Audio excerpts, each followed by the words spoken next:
নমস্কার, আপনারা দেখছেন তুহিনার হেলদি রান্না। আজ আমি নিয়ে এসেছি একটা ব্রেড দিয়ে মুখরোচক পকোড়ার রেসিপি। বাড়িতে থাকা একদম সাধারণ উপকরণ দিয়ে এই রেসিপিটা তৈরি হয়ে যাবে। সবার প্রথমে একটা জায়গা নিয়ে নিয়েছি আর আমি সিদ্ধ আলু এতে গ্রেট করে নেব। আমি একটা বড় সাইজের আলু এখানে ব্যবহার করেছি আর এই আলুর সঙ্গে আরও কয়েকটা উপকরণ আমি দিয়ে দেব। তবে সবার আগে আলুটাকে আমি একদম মিহি করে গ্রেট করে নেব। সন্ধ্যাবেলা চায়ের সঙ্গে স্ন্যাক্স হিসাবে এই রেসিপিটা দুর্দান্ত খেতে লাগে আর বাড়িতে অতিথি হলেও এটা চায়ের সঙ্গে দেয়া যায়। আর বাড়িতে তৈরি করলে এই রেসিপিটা এতটাই মুখরোচক হয় যে ছেলে মেয়েদের মধ্যে কাড়াকাড়ি লেগে যাবে। তো যাই হোক, এখন মোটামুটি আমার আলুগুলো গ্রেট করা হয়ে গেছে। এবারে আমি এর সঙ্গে কয়েকটা উপকরণ মিশিয়ে দেব। আলুর ওপর সবার প্রথমে আমি দিয়ে দিলাম কুচিয়ে রাখা পেঁয়াজ, তারপরে দিয়ে দিলাম লঙ্কা কুচি আর ধনেপাতা কুচি। আমি একটা বড় সাইজের পেঁয়াজ আগে থেকেই একদম মিহি করে কুচিয়ে রেখে দিয়েছিলাম। এরপর আমি দিয়ে দিলাম স্বাদমতো নুন আর হলুদ গুঁড়ো, লঙ্কা গুঁড়ো, আর এরপর দিয়ে দিলাম এক ছোট্ট চামচের 3 চামচের মতো ভাজা মশলা। আমি ভাজা মশলা সবসময় আগে থেকে তৈরি করে রেখে দিই, কারণ যে কোনো সময় যে কোনো রান্না করার জন্য এই ভাজা মশলা লাগে।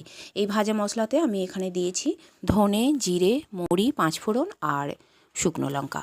এইগুলোকে আমি শুকনো খোলায় ভেজে আর ভালো করে মিহি করে গুঁড়ো করে রেখে দিয়েছি। এইদিকে আমার পুরটা খুব সুন্দর করে মাখা হয়ে গেছে। এরপর আমি 4 পিস ব্রেড নিয়ে নিয়েছি। এবার ছুরি দিয়ে আমি কোনাকুনি কেটে নিচ্ছি। যে কোনো আকারেই এটা কাটা যায়, কোনাকুনিও কাটা যায় অথবা লম্বালম্বিও কাটা যায়।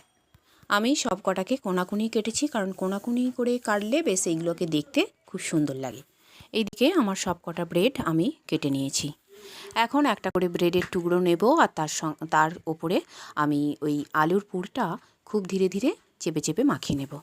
এমনভাবে মাখাতে হবে যেন ব্রেডটা ভেঙে না যায় আর ওপরটা যেন মোলায়েম বেশ প্লেন হয়।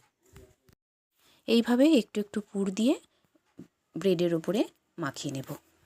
এখন মোটামুটি আমার প্রথম ব্রেডটায় পুর দেওয়া হয়ে গেল। এখন আমি এটাকে একধারে রেখে দেব। এইটা রেখে দেবার পর আমি আরও একটা ব্রেড নিয়ে নিলাম এবং এর ওপরেও ওই আলুর পুরটা বেশ সুন্দর করে লাগিয়ে নেব। পুরটা লাগিয়ে নেবার পর এটাকে ব্রেডের ওপরে একটু চেপে চেপে দিতে হবে, তাহলে এটা আর খুলে আসবে না আর খুব সুন্দর সেট হয়ে যাবে। এইভাবে আমি সব ব্রেডের ওপরে পুরটা লাগিয়ে নেব। আর এই কাজটা কিন্তু একটু ধীরে ধীরে করতে হবে, কারণ ব্রেড একটু নরম হয়, একটু চাপ দিলেই এটা ভেঙে যেতে পারে। এখন আমার এই ব্রেডটার ওপরও পুর দেওয়া হয়ে গেল আর এখন সব কটা ব্রেডই আমার পুর দেওয়া হয়ে গেছে। এখন একটা বাটি নিয়ে নিয়েছি আর এতে দিয়ে দেবো কয়েক চামচ ময়দা। এরপর এতে দিলাম নুন আর গোলমরিচের গুঁড়ো, আর একটা প্লেটের ওপরে দিয়ে দিলাম ব্রেড ক্রাম্বস। এবারে ময়দার ওপরে একটুখানি আমি জল দিয়ে দিয়েছি আর একটা চামচ দিয়ে ভালো করে এটাকে গুলে রেখে দেব। এমনভাবে গুলে রাখবো যে এতে কোনো রকম যেন ময়দার দলা পাকানো না থাকে। আর এইটা আমার রেডি হয়ে গেল। আর এবারে আমি গ্যাসে কড়া বসিয়ে দিয়েছি আর কড়াটা গরম হলে দিয়ে দিলাম তেল।